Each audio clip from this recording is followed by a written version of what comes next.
This is the Bryan Hyde Show. Well, hello there, and welcome to the show. Look, I know it seems like I'm phoning it in, right? Never showing up to work. Well, okay, last week, actually, I was covering for my friend Bill Cawley, but I am back this week, and my friend Eric Peters joins me, so kind of a double whammy. Eric, good to connect up with you once again. Oh, likewise, Brian. Unlike you lucky dog, I never get to get away. I'm just stuck here at my keyboard pretty much 24/7, 7 days a week. Okay, but as a consumer of your content, I like what you're doing, and the one question I'm going to start off with today is how do you ever decide, where the highest priority is? Because there's a number of fires burning at any given moment. Yeah, that is really a difficult one, isn't it? I suppose it just comes down to the one that appears to be the most urgent and to try to get out in front of it before your voice gets drowned in this tsunami of everything else. Yeah, it's... there's a lot of stuff that's going on today. Some of it, I believe, is distractions, and some of it we probably need to know. And it seems like it's almost a full-time job just sifting what's worth knowing from what's interesting but really, kind of useless. Yeah, and, you're a media guy, too, so we're now caught up in this 24/7 news cycle. When I began my career, we had more time to ponder an issue and to develop it and then to get it out there. And of course, the people, who are reading the newspapers and listening to the news, they had more time to digest it. Now this stuff is just being thrown at us constantly. So I think the key point is to try the best you can to come up with something that isn't a knee-jerk reaction to things, that has some reflection and consideration in it. The difficulty is doing that, on the double, which is essentially where we're all caught up in right now. Well, and what you're saying here also makes me think about the wisdom of when the bandwagon comes rolling by, don't jump on just because everybody else is on, cheering or chanting something in unison. I can't tell you how many Absolutely. times a news story breaks and it's exciting and it's like, wow. And I'm thinking, ooh, I want to be one of the ones to get this out there. But if I will just be patient and not allow my emotions to drive it, oftentimes, I'm really glad I waited, because sometimes the sensational stuff turns out to be just that, kind of a smokescreen, a distraction. Oh, absolutely. I think one of the reasons people are so disgusted with, just speaking generally, the media, is because they all just parrot each other. A story will come out and you'll see a dozen other stories that literally say almost exactly the same thing because they're cribbing each other's stories. Yep, which is also how they build legitimacy. Well, other sources say this. Well, it's just a big echo chamber. And of course, knowing who to trust in terms of, what government numbers are being released and whatnot. Well, they've got their own spin as well. So you've got spin meisters in the media, spin meisters in the government. Our work is cut out for us.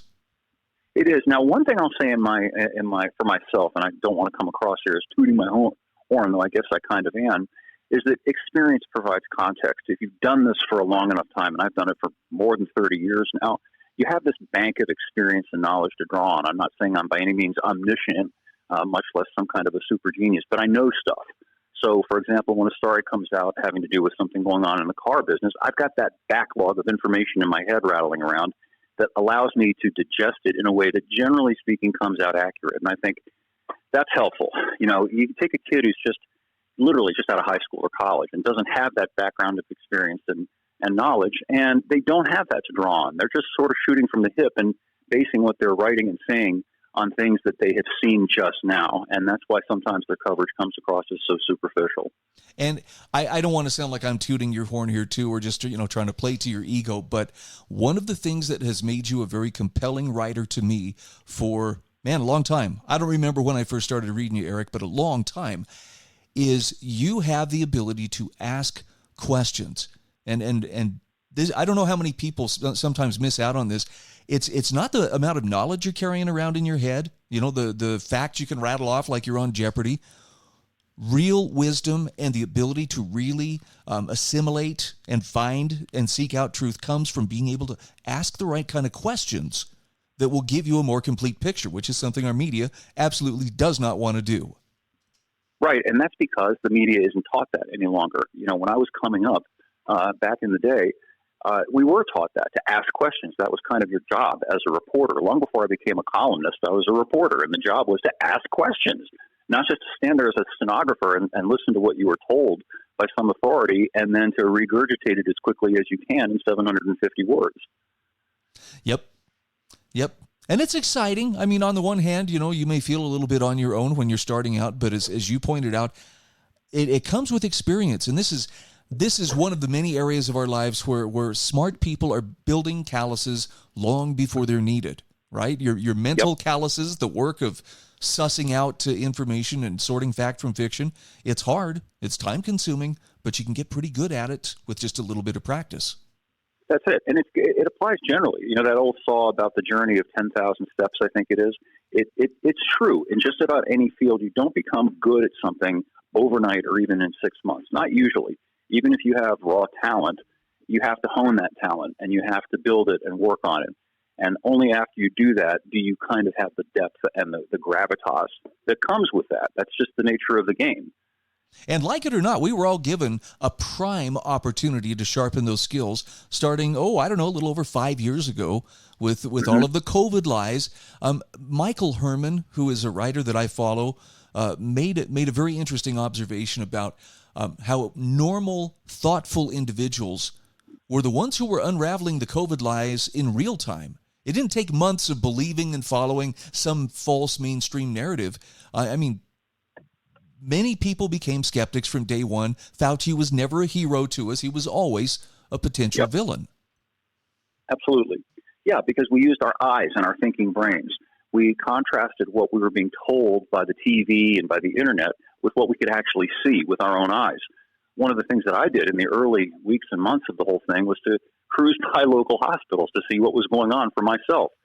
We were led to believe that there are bodies stacking up like cordwood. Remember that? Oh, yeah. And that the morgue trucks, the refrigerated morgue trucks, they just couldn't keep up with all the death. And I went there and I saw nothing. I saw just a normal hospital, generally speaking, quiet, not busy, no lines. And, immediately my BS detector began to clang. And, the same thing with the whole mask thing. If there's really some sort of lethally deadly radioactive respiratory virus afoot, well, you wouldn't be telling people, go and just wear a cheap dust mask or a Darth Vader mask or bandana. It's absurd. Anybody with a brain on their heads would say, wait a minute, that's nonsense. If this really is bad stuff, they're going to be advising people to do seriously precautious things, like wearing some kind of biohazard suit to go out, if you're even going to go out at all. Right. And you were telling me before we went on the air, masks still are a thing in some places. Yeah, oh boy. They're not only a thing in some places here, in Honduras, I caught the news the other day, the government, the health ministry, has reintroduced the mandates because they had six, count them, 6 people die during all of 2025 so far, allegedly of or with COVID. And they even say that the majority of them, I think 4 out of the 6, were people who were previously chronically ill or very old, the usual nonsense, but they're just bringing it out again. And the thing that worries me is that, okay, in this country, most people aren't wearing the masks, but the mask thing has not been officially, publicly, completely repudiated as evil nonsense. And there are still a lot of people, you see them. I go out and I'll go to Lowe's and I'll always see somebody. I'll see someone at a supermarket. There always is at least 1 or 2 of them. And, we have been conditioned to just pretend we don't see that, as if it were perfectly reasonable and normal for people to walk around wearing one of those things. And implicit in that is that, well, if that's reasonable, we'll bring it back. And then what are you? How dare you not put on your mask? So I don't think it's gone away. I think it's just gone quiet for now. Well, and the people in power who promoted those lies are still in power. Just because Trump was elected didn't stop them. They still exist. Many of them are unelected bureaucrats, but the bottom line is they're still very much a threat from those individuals because we haven't separated them from power. And there's been no accountability. All of the people who imposed years of mayhem on this country, psychological mayhem as well as economic mayhem, not one of those people has so far been made to pay even a $100 fine for all of the damage that they caused. Hear, hear. And I guess this comes back to what we were talking about with the idea that this is why we as individuals have to be serious about forming our own worldview and not allowing some narrative manager, whether it's at a conservative network or mainstream legacy media, to form that for us. We have to recognize things that the coordination that goes on. I mean, this is something that Michael Herman had pointed out, but he says, the overnight coordination on things like rainbow flags popping up everywhere, transgender movement popping up everywhere, that was not something that just organically appeared because, finally the people, were ready for it. That's something that was being forced on us by people with a particular narrative, and unfortunately they're forcing it, on the kids, I guess, presumably because they're more gullible. Oh, yeah, and it's a common thing. There are so many issues of that type that are very obviously not spontaneous, not organic, but rather contrived, organized, and scripted. And really, once you see it, you can't unsee it. You notice it happening constantly and ongoing. They'll start with one thing, and it'll work for a while, and then it gets old, and they kind of put that to the side for the moment, and then they roll out a new thing. But it's just a constant, steady stream, all of it in the same direction. Yep, climate change. Another example of, we bring it out to apply pressure and to get people's emotions whipped up and fear whipped up. But again, how many times have they had to walk back what the models were saying? How long ago was Al Gore telling us, why in 10 years this is all going to be underwater? Sure, but there's so much money behind all of this. And that's why it's to some people, it doesn't seem organic because they turn on the TV and boy, every news channel is saying the same thing. And they pick up the paper, and the paper says the same thing. My gosh, how can that be? They don't kind of connect the dots and realize that all of these organs, these institutions, are heavily funded by the same entities, and all of that money buys exactly what it's intended to buy. Yep. I guess the word of the day is be cautious, whatever content you're consuming, even if it's from trusted sources like Eric or me, I would encourage people always keep that healthy sense of skepticism because there are very skilled, very highly paid liars who are very good at their job and they are hard at work trying to convince you that up is down and black is white, etc. Yeah, and notice too, I think a good way to kind of clarify this a little bit, when you're reading something or listening to something, if you notice the common pattern of that particular person who's saying or writing those things, never saying certain wrong thinkful things, who doesn't step outside of the Overton window, you can probably assume that person is bought and paid for to some extent. Yep. Watch the headlines too. Anytime you see a headline that includes adjectives like baseless, someone's making a judgment there, right? Yep. Those baseless claims that Trump made and the baseless this and baseless conspiracy theories. Hey, give me the facts and I'll make that decision myself. But if you're trying to prime me for it. And when somebody gets caught in a lie, especially one that's really malicious, and they don't own up to it and say, yeah, I shouldn't have said that. I was wrong about that. That's a clue. That person is disreputable and you shouldn't be listening to them or reading what they have to say anymore. By the way, I'm going to include in my show notes today a great essay from Gato Malo on breach of social contract. And I don't care if a person's hardcore libertarian or if they think they're, hardcore Democrat or Republican. I would encourage people, take a look at this. Libertarians, I think, are unfairly, maligned as well. They're the pie in the sky, utopians, utopian believers. But the truth of the matter is the left and the right both have problems with authority and that they will both abuse it given the chance. Yep. This social contract thing is interesting in that it really isn't a contract, is it? When I have, in a handful of times in my life, signed a contract, I actually did that. For example, when I took out a loan for my first house, there was paperwork that was put in front of me that I had the option to sign or not. I wasn't told I had to sign it. More to the point, I didn't find out later, hey, you signed this contract and now you owe us a lot of money. I chose of my own free will, not under duress, to put my signature on the contract, and therefore I'm bound by it.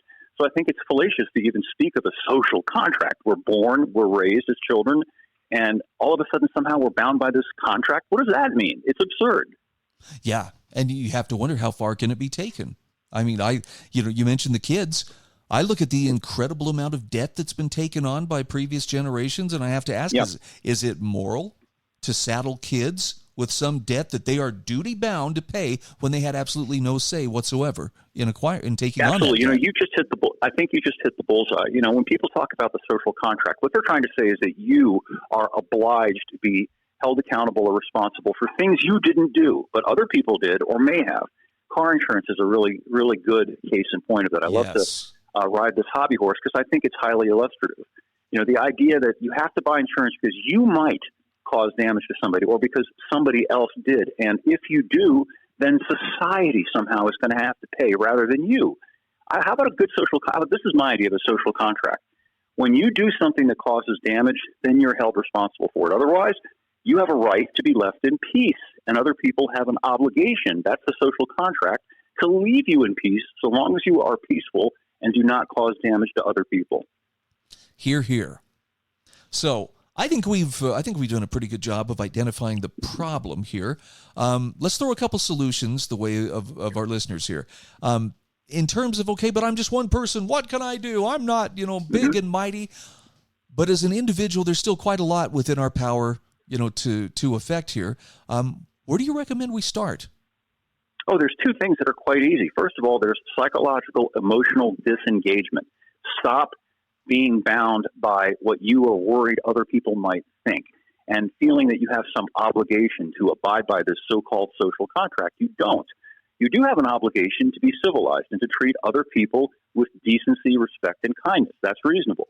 The second thing is to literally disconnect yourself to the extent that's possible from these centralized controlled mechanisms, all the corporate stuff, to the extent that you can do business with people that you know locally, to the extent that you can make yourself as independent and self-sufficient as possible. And a big part of that is eschewing debt. Avoid buying things, nice as they may be, that you really can't afford. Stick with what you can afford so that you aren't chained to debt servitude. That is some serious wisdom right there, too. And I say this not from the standpoint of because I'm someone who's 100% out of debt. I'm not. But I do have friends who have gone completely debt-free, and without a doubt, they are the freest individuals that I know. Take that as you will. Yeah, look at what happened to us during the pandemic. Think about the people who owned their own businesses or who were self-employed or even just had the financial cushion to be able to tell their boss, their employer, look, I'm not doing it. I'm not wearing the mask, and I'm not going to accept the jab. And if you fire me, so be it. I'll survive. Whereas the people who are utterly dependent on that next paycheck to make sure that they were going to be able to pay the mortgage or keep food on the table, they were under a whole lot more pressure to comply and be obedient. Hear, hear. Yep, being able to say no or no thank you if you wanted to be polite. But if you can say no, personally, I was like, hell no. Yep. It was very rewarding, even though, it was uncomfortable even for the people who were prepared. It was good to be able to tell the tyrants no. And as I was mentioning earlier, those same tyrants still have access to those levers of power. So don't feel like you're out of the woods just yet. Yep. If they don't own you, they can't control you. It's a really pithy, but nonetheless profound piece of wisdom. All right, let's touch on something automotive here as we come to the end of the segment here. Talk to me about some of the latest things you've been test driving. You had an interesting write-up. I think it was on was it a Hyundai? Yeah, the Hyundai Santa Fe Hybrid. Talk to me about that. I mean, there was a time Hyundai was a joke, right? We'd laugh. Oh, that's a long time ago. He's driving a Hyundai. They've come a long way, but what are your impressions of the Santa Fe Hybrid? Oh yeah, well, it's not 1986 anymore. I can remember when the Hyundai Excel came out. You probably can too. And yeah, it was sort of the Korean Yugo, which says a lot. But it's not 1986 anymore. And if anything, Hyundai and Kia, they're part of the same company, had become a lot like Toyota and Lexus. Back in the early 70s, most Americans snickered a little bit at the Japanese cars. Oh my gosh, you got a Toyota, you got a Honda. Nobody laughed by the 80s because they were better.